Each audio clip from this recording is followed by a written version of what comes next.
Portanto, logo que o Dóris estivesse preparado com as suas bancadas, com as suas divisórias, com o seu par de remos, que entretanto o contramestre ia distribuindo, com a sua âncora, o seu cabo para a âncora, tudo isto era posto no seu lugar e logo que o Dóris estivesse pronto, voltava para a pilha a ficar já pronto para ser largado, lançado ao mar no primeiro dia de pesca. Esse trabalho era feito num dia ou em dois, consoante as condições de tempo permitissem, e era um trabalho imprescindível de fazer logo que houvesse um primeiro dia de bom tempo. Logo em seguida, o imediato navio iria distribuir as linhas de pesca por todos os pescadores. Todos os pescadores tinham direito a um certo número de linhas de pesca que eles iam preparar ao seu jeito, como eles entendessem. Tinham linhas, tinham anzóis e iam, portanto, fazer a preparação das suas linhas para estarem prontas para o primeiro dia de pesca. Também alguns já traziam as suas linhas preparadas de terra, os mais cuidadosos, e iam substituindo aquelas que tinham por aquelas que o navio iria. Isso era tudo uma questão de mais cuidado ou menos cuidado, mais sorte ou menos sorte. Esse trabalho ia sendo feito durante a viagem por todos os pescadores, de forma a que, quando estivéssemos a chegar ao pesqueiro, tudo isso estivesse pronto a funcionar. Eram igualmente o imediato deveria fazer a distribuição do pessoal por bordos. Portanto, iriam ser distribuídos os Dóris, de forma a ficar um número certo de Dóris de cada lado do navio. Isso era feito de forma a que, de acordo, nem todos os pescadores pescavam o mesmo peixe, havia pescadores de primeira categoria, segunda categoria, terceira e aprendizes. Ou verdes, aos pescadores aprendizes, tinham o nome de verdes, que eram sempre acompanhados do seu pescador maduro. Era normalmente um pai que arranjava um lugar para um filho, um irmão para outro irmão, ou para um primo, ou para um amigo. Havia sempre o pescador que ia entrar de novo, tinha sempre um patrono, portanto, aquele que o deveria acompanhar e ensinar a trabalhar. Portanto, dizia eu que havia outra divisão, além da primeira que já tinha sido feita, separar o pessoal por bordos e também por profissões, porque além do pescador ter de pescar peixe, ele deveria trazer o peixe para vender ao seu armador salgado e pronto a ir para as secas. Portanto, o peixe, depois de apanhado, tinha que ser amanhado, tinha que ser escalado e tinha que ser salgado dentro do coral. Esse trabalho era feito por os mesmos pescadores. Era o mesmo, dentro da tripulação, que sairiam os escaladores, os salgadores, os troteiros ou amanhadores, e, portanto, isso era organizado por imediato navio, que já conhecia a sua tripulação, e, portanto, iria dividir esse pessoal por lados também, de forma a que houvesse possibilidade de terminar o serviço a bordo, de bom bordo e de estibordo ao mesmo tempo, para não haver perdas de tempo nem prejuízo de descanso. Feito isto e preparado o porão, o navio estaria a chegar à Terra Nova, estaria a chegar aos pesqueiros e, portanto, iria começar a sua vaina da pesca. Penso que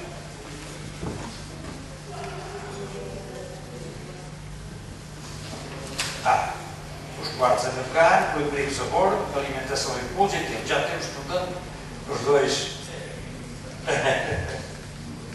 Não dizei, continuei. Portanto, a pesca era feita, começava-se por pescar no banco de Terra Nova, numa zona do banco que se chamava, nas cartas francesas, que nós utilizávamos, chamava-se o Platier. Portanto, era a zona mais baixa dos bancos da Terra Nova, normalmente da parte sul do banco, a parte sul do banco.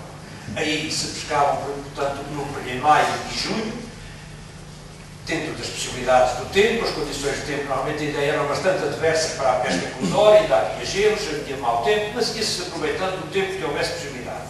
Até que nos princípios de junho era necessário pensar em ir para o norte, isto é, procurar os pesqueiros da Groenlândia. Para isso era necessário ir à terra, e os navios precisavam de ir à terra para comprar isto fresco e se reabastecerem para o período de tempo que iriam passar na Groenlândia, visto que os portos da Groenlândia não eram muito práticos para se poderem ser utilizados com muita vontade. Eram portos difíceis e, além disso, não tinham as facilidades que se encontravam nos portos da Terra Nova. Alguns navios procuravam a Nova Escócia, o caso do navio onde eu embarquei, procurava o porto da Nova Escócia, onde havia possibilidade de comprar isco para isco, cavala fresca, apanhada na própria altura. Por vezes os navios esperavam até que a cavala fosse apanhada para depois ser congelada e passada para bordo. Normalmente tinha-se vantagem em utilizar bom isco e isco fresco. Outros navios iriam ao Porto de São Jorge, que era mais perto, era um porto mais perto, também muito apto a fazer os abastecimentos dos navios. Aí, portanto, além do isco, se renovava o estoque de mantimentos e também o combustível e a água.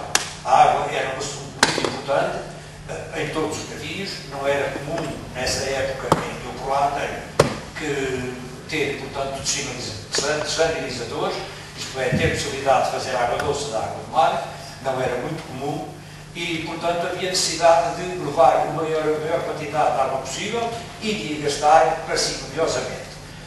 Essa função estava a cargo do cozinheiro, que normalmente se dizia nos nossos navios que, além de ser bom cozinheiro, tinha que saber guardar a chave do paiol. Guardar a chave do paiol era, portanto, ser regrado na forma como iria fazer o consumo dos mantimentos e da água que tinham que chegar para o tempo para o qual estava destinada a viagem. A viagem, depois de abastecer o navio, começava-se a viagem para o norte. A viagem para o norte iria passar perto da costa do Labrador, onde, nessa época do ano, em junho, ainda havia possibilidade de encontrar muitos icebergs, havia possibilidade de encontrar muito gelo. Por isso, os navios tinham necessidade de se afastar um pouco para leste, para fazerem a viagem depois para o norte, direto ao Estreito de Elis. Depois de entrar no Estreito de Elis, iriam-se procurar os bancos de pesca, começando logo que se encontrasse os primeiros bancos onde havia possibilidade de trabalhar para não perder mais tempo, e normalmente a pesca na Groenlândia tinha certa vantagem para a pesca do Dory, primeiro porque em junho ia-se encontrar só dia, não é? Portanto não havia noite, e havia, portanto, uma possibilidade de trabalhar com luz do dia, o que é muito bom para o homem que está só dentro do Dory, saber que tem luz sempre, e também para os navios. As condições de tempo normalmente também eram vantajosas, porque havia possibilidade de ter mais quantidade de dias de bom tempo e de haver possibilidades de fazer a pesca. A pesca era do mesmo género da pesca que se fazia ao sul. Cada pescador usava, portanto, as suas linhas, o número de anzóis que podia trabalhar e gostava de trabalhar. Também não era obrigatório, o capitão de navio também não obrigava nenhum pescador a pescar com mais ou menos anzóis. Havia pescadores que gostavam de pescar com mais linhas e mais anzóis e outros que gostavam de pescar com menos quantidade. Eu tenho como exemplo, no primeiro navio que governei, em 1958, que era o Gazela, que há bocadinho foi aqui falado. O Gazela tinha, portanto, um primeiro pescador, o pescador da primeira linha do navio, que costumava usar 18 linhas. 18 linhas, portanto, de 50 linhas cada anzol. 50 anzóis cada linha, queria dizer. E com a segunda linha, usava 13 linhas. Portanto, havia uma diferença entre o primeiro e o segundo, de uma quantidade enorme de linhas. Simplesmente a diferença de peixe apanhado não era grande. Simplesmente um gostava de trabalhar com mais anzóis e era capaz de fazer essa pesca, e outro gostava de trabalhar com menos e, portanto, tinha também possibilidades de fazer essa pesca.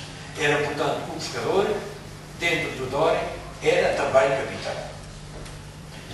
Se houvesse possibilidades de carregar o navio na Groenlândia, fazia-se a viagem de regresso diretamente.